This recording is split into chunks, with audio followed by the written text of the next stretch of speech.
find pages 238 and 239, there's a section on property taxes and local revenue. Historically, the property tax has been the primary source of local revenue for schools. An advantage of taxing property that is not easily moved to escape taxation as income might be.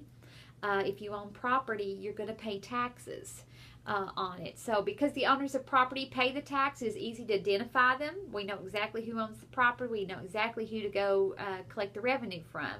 Historically, the main advantage of the property tax was its stability.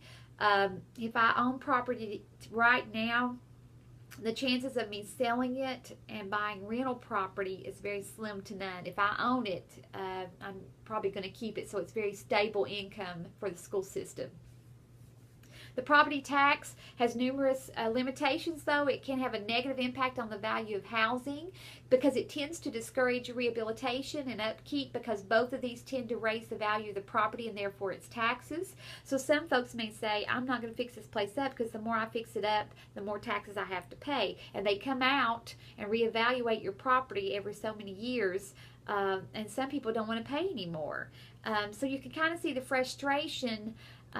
It feels like they're paying, and what are they getting out of it? And some of the elders who don't have children in the system anymore, they wonder why they're having to pay it at all.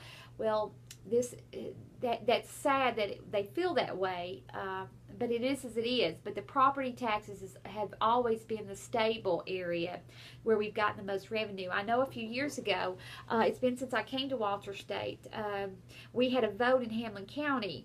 Would we like for part of there to be a tax put on food, and then we would collect part of that as well?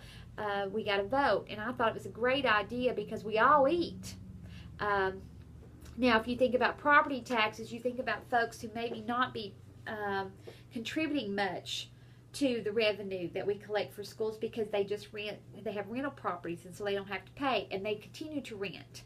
And they never have to pay any kind of property taxes. Well, if we put it on food, in my thinking, if we put it on food, we all eat. You know, if you choose to, if your household eats a lot, if it takes a lot to feed them, then you're going to pay more sales tax for that. I thought it was a great idea. We all eat. It would be a very equal type of revenue coming in, but it was voted down in Hamlin County a few years ago. Surprising.